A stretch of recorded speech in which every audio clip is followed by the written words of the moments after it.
This is Two Views Wrestling. Let's get into it. Give me a hell yeah. What? Does anyone else remember how fun Attack of the Show on G4 was? But anyways, there was a segment on that show, and we're going to pull it off tonight. We're going around the internet. For this episode, we're going to give our picks on the new Fantastic Four. 4 guys who are the future of WWE. Seth Rollins recently stated 5 guys as the future: Bron Breakker, Logan Paul, Austin Theory, Jafon Evans, Carmelo Hayes. Me and my partner, the historian, are going to give our picks. We're only going to do 4 because let's be for real here. We all know Bron Breakker is a given. He's, in essence, Dr. Doom. Kicking it to my partner, the historian, who's your Fantastic Four? 4 guys that are the future of WWE. Well, playing off your Fantastic Four thing, they have the Thing. I'm starting off with another powerful guy, and that's Powerhouse Hobbs, now known as Royce Keys. He's a little bit older, 35 years old, but I think he could still get a strong 10 years out of him. We need a new world's strongest man, if you will. We need a new Hall of Pain. We need a new powerhouse, essentially. And I think Powerhouse Hobbs is the guy, the next monster for WWE. But there's also another monster I like. That's Obafemi, the ruler. We've seen him have the stare down with Brock Lesnar. We've seen him toss the guys out of the Royal Rumble. I think the sky's the limit for Obafemi. Then we got another monster, Jacob Fatu, 33 years old. WWE loves those Samoans. They strapped a rocket to him, and this might be the baddest Samoan of all time. He's got the look, he's got the promos, and he can fuck after the bell rings. He's the next head of that next Samoan dynasty. And then finally for me, number 4, Dirty Dom, 28 years old. I think he's the biggest threat to Bron Breakker being the face of the company. I believe the next era will be his, but I also think he's a safe bet to transition to the mainstream, and I think he has the tools and the skills and the looks and the mullet and the mustache to be a big movie star. So looking at your list, I like Hobbs. I don't know if I see him as being the future of WWE. I don't know if he wins a world title. I do like him. I think it was a huge... I don't know why AEW let him go. To me, that's a guy, if I'm AEW, I want my homegrown guy, and I would have kept him. Obafemi and Dirty Dom, I love those picks. Those are guys that I actually agree with. And then Jacob Fatu, he doesn't make my list. Like Hobbs, I like him. I actually think I would have Hobbs higher on hierarchy than Fatu. I feel like Fatu is now, which no fault of his own, I guess, maybe, it's booking, but I think that he is going to find himself in the Bray Wyatt role where WWE doesn't really know what to ever do with him, where it's like, we don't want him to lose. So he loses in weird ways all the time. I just don't really see him being a main event player for long in WWE, if at all. I think with Jacob Fatu, I mean, who else is all gas, no brakes? Who's going to beat you up post to post, live on NBC, coast to coast? In terms of Hobbs, if you take Obafemi, Bron Breakker, Jacob Fatu, and Royce Keys, and you put them all in a picture and you show them to a casual fan off the street, they're probably going to be the most intimidated by Royce Keys. So I think, is he going to be, I don't know, John Cena and, be the man for the next 20 years? No. I think he could be a main event player. I think he could be a world champion. I believe that Fatu could take over for Roman Reigns and be the tribal chief. And then I liked how you gave Dominic as your answer for a celebrity. I was going to ask that question, like, if anyone in your 4 could fill that role, because we've had guys in wrestling transition eventually into superstardom with Hollywood. And I was wondering if you saw that there was a guy in WWE that could do that role. So Dominic is who you would go for that role with. Oh yeah, I mean, if you look at Hollywood, all they do is refurbish old ideas, and everything goes in a cycle. In Hollywood in the '80s, everybody had a mullet. All the action stars had a mullet. Nobody's got a better mullet than Dirty Dom. Once again, Tom Selleck was rocking that mustache in the '80s. Dirty Dom's got the mustache. But I also feel like I could kind of see that maybe Ray got Dominic some acting classes before Dom showed interest in wrestling. And yeah, I think he could just transition right over into Hollywood and pick it right up. Maybe Ray's little boo thing, Jennifer Aniston, will teach Dominic how to act. I agree on Dominic. He will be making my Fantastic Four. He's the guy, when I looked at the roster, it's either him or Trick Williams, I think, that can transition into Hollywood. Getting to my 4 picks, my Fantastic Four, starting off, I'll go Dominic Mysterio, like we just said. I think he has all the tools in the world. I think he will transition to Hollywood. Something I wanted to point out as to how good he is to me and why he could be the future of WWE, or will be. He's a heel that we all love, but we're still booing and wanting him to lose. That to me, it might be the most impressive thing in wrestling right now, where he has the fans behind him, but yet he's still able to get them to not want him to win. Like, we all think he's so good, so cool, but we still want him to lose. Do you feel that same energy with him? Oh yeah, I mean, it's that moniker Dirty Dom, We all appreciate what he's doing, and we appreciate the fact that, yeah, he's like a true heel, and he's just a straight up heel 101, and he does a great job at it, and we hate to see him succeed. My second pick of the Fantastic Four, you agree with me on this, Obafemi. So my question to you about Obafemi, I think Obafemi is everything. To me, he's the guy that could maybe compete with Bron Breakker. When I see Obafemi and everything he's done so far, to me, it's like Brock Lesnar when he first joined WWE. It's like, this is insane, the level of talent, the uniqueness of it. I watched Lesnar's beginning not live. I went back to watch that because Beyond the Mat left a taste in my mouth where I had to step away from wrestling for a little bit. Do you see that with Obafemi, like a Brock Lesnar comparison of a phenom his first couple years? The potential's there, is the booking there. As a guy who watched wrestling during the Brock Lesnar debut, it was, you'd never seen anything like it. Triple power bombing Spike Dudley, manhandling Rikishi. They built the guy up as being untouchable. You look at beating RVD, the Hardys, The Rock, The Undertaker in his first 7 months in the company. So I think skill-wise, potential-wise, Oba's got it, but is the booking going to follow it up? That's, the question. And also, I hear you about the Beyond the Mat. That thing of Dennis Stamp doing jumping jacks on the trampoline in his underwear, that left a sour taste in my mouth. Were you a fan of the booking for Obafemi at Royal Rumble? I thought that was a great start. Yeah, I liked it a little bit. I wish there had been more eliminations. I think he had 5, and I think the record is Brock had 13, maybe 14 in the year that he entered as the WWE champion.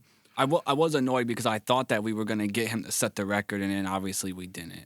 I didn't necessarily want the record. I thought it would have been cool if he got to 10, and then you could have had commentary hype up oh, can this kid break Brock Lesnar's record? And then that's when you hit Brock Lesnar's music. So I think you could have built that up a little bit better, but, who am I to argue with the great Triple H? Fun fact, we both had Obafemi in our Fantastic Four, and I seen Seth got some hate on the internet for not including Obafemi, so maybe Seth's worried about his spot. Number 3, this guy didn't make Seth Rollins' list. He didn't make your list, and it's a tragedy because he is the most underrated wrestler, I think, right now. We're not seeing it, but he will achieve success. He will be the future of WWE, and that is Solo Sikoa. Yeah, I got to disagree with you. It already feels like he's the uncrowned star of WWE. SmackDown feels like his show. It reminds me a lot of Seth Rollins with the Authority before the world title was taken. And then even in the Bloodline, when Roman Reigns is like, the man, this is his yard, blah, blah, blah. There was always those things of, oh, where's Solo at? Solo. Like, I think they've been doing a slow build with Solo, being like, hey, dude, just don't worry. Your main event run's coming. You are the future of our company. We just want you to have everything prepared and ready so we don't have another sucker and sabotage moment with Roman. Like, they're really taking their time with him. And that's why you mentioned the Samoan thing. People online mentioned the Samoan thing. Everyone tends to think it's Fatu.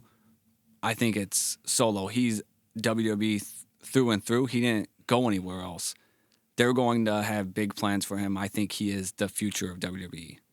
I think that Solo doesn't have the passion. I think that, Solo was in that crappy Nicole Kidman movie. I think Hollywood didn't work out, and he knew he's a Nepo baby in wrestling. They're going to take him. Don't you think that maybe he transitioned here knowing that, all right, let me build my acting chops here, let me build my name, and then I can transition to Hollywood? Yeah, that's what he could have done that. He probably did do that. And to me, that doesn't scream somebody that wants to be the face of the company. And then the company might not get behind you knowing your plans are... Right. And he also wrestles like it's the 1980s and his name's Afa or Sika or the Tonga Kid. Like, I just don't... What's the best Solo Sikoa match in terms of wrestling? It's... Yeah, see, it's not there, so it's like... He doesn't jump out to me in ring yet. Yeah. But everything else to me screams that the company is going to give him everything. Yeah, I don't see it. I think he's hoping they make a sequel to that Nicole Kidman movie, and he can go back. And then number 4 for me was tough. Like, I think Trick is special. Like, you know me, I'm a huge Austin Theory fan. I would love to go with Theory. I've been thinking that the company was his to have since the moment I found out about his feud with Priscilla Kelly and one other wrestler in some independent league. I was watching that. I was like, Vince McMahon's going to love this fucking kid. And then Vince McMahon did. Unfortunately, Vince ain't there no more. Obviously, I think they still see something in him. With the news of Rollins picking him, I'm going to go Austin Theory as my 4th guy. I'm big on Theory, too. I actually remember you sending me some clips of that. I believe that was Jason Kincaid was the other wrestler with that feud. I feel like for Theory at this point, he's going to have to go with the Drew McIntyre playbook, and he's going to have to leave, and he's going to have to prove what he can do and the star that he can be, and he's going to have to show WWE that they made a mistake. And then a lot like your boy Cody Rhodes, Triple H is going to have to get on a plane, and he's going to have to fly to wherever Austin Theory is, and he's going to have to give him whatever he wants to come back. That was just interesting to me because that's another thing I thought about looking at this. Is there any guy that has left WWE that could come back and be the future of the company, a la Drew McIntyre, who found success doing that? Like you said, Theory might have to do it like the Cody Rhodes route. Cody Rhodes, Drew McIntyre. Is there anyone that you see not in WWE right now that could come back and be the face of the company? I don't know if he could be the face, but that guy, he's like, he hasn't done a whole lot. I think his name's John Moxley. He could come back and he's got a chance to, I don't know, get the U.S. title or the North American title or wrestle that Mystery Iguana. Do something big. No, that's just, I'm just talking smack. But Ali was a name that popped out to me. I'm like, they had big plans for him. It's kind of crazy that Kofi Mania was in essence supposed to be Ali's run. So I was wondering maybe him. I don't know if I see him going back. But that was a name that crossed my mind.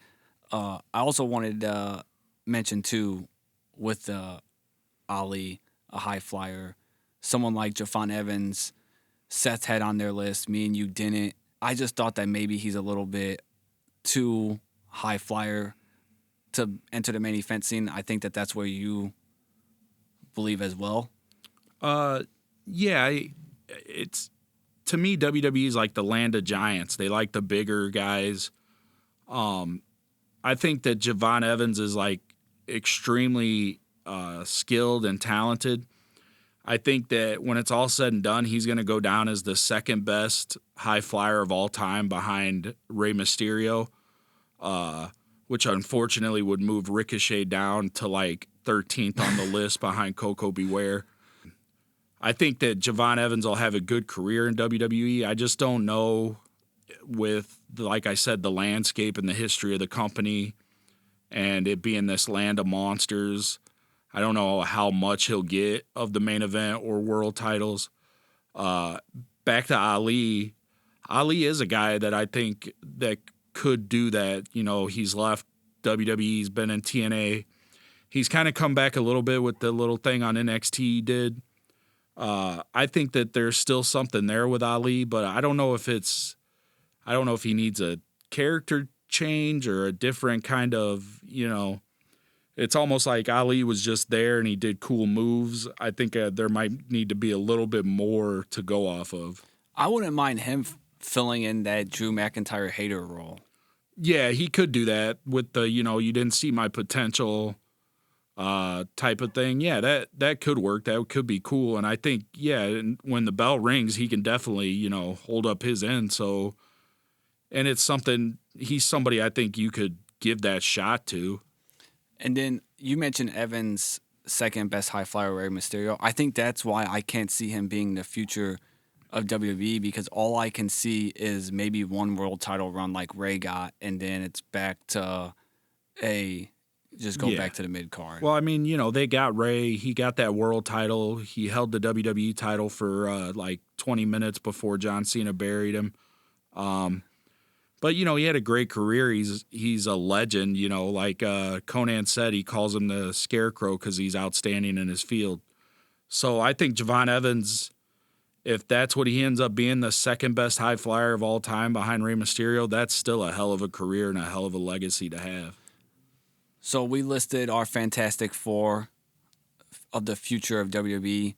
Dr. Doom is obviously Bron Breakker. Oh, and real quick, I did want to just give our opinions on we're doing the 5 based on thing like Rollins, but if there was a woman that jumped out right away to you that could be WWE has big plans for. I don't know if WWE has big plans for her, but I think Roxanne Perez could be great in any role the company gives her. They call her the Prodigy for a reason. I think, she has it all with her work with the Judgment Day. She's done a great job as a heel. We saw the good baby face on NXT. Great in the ring. Has the pedigree with, coming up through Booker T, holding the Ring of Honor women's title. So I think if they really wanted to, they could push her and she would deliver for them. And then a name that jumped out to me with that was Kendall Gray in NXT. I seen her on the Deadline show win it, and I was very impressed. So we've given our picks of who we see as the future of WWE.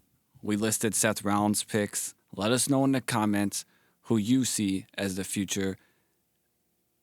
Obviously, we all have Bron Breakker, right?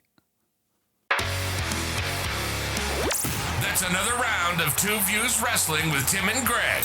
If you like the show, hit follow and share it with a fellow fan. Got a hot take or match request? Send it in. Until next time.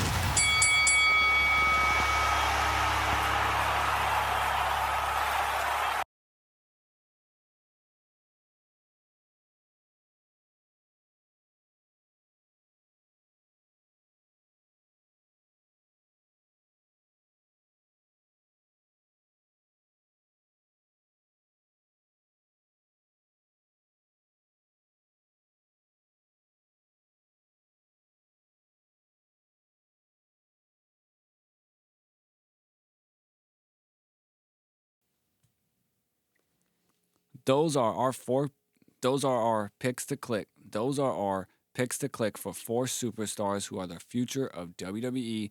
not including Bron Breakker. He's like Doctor Doom. So let us know your Fantastic Four on the superstars you think are the future of WWE.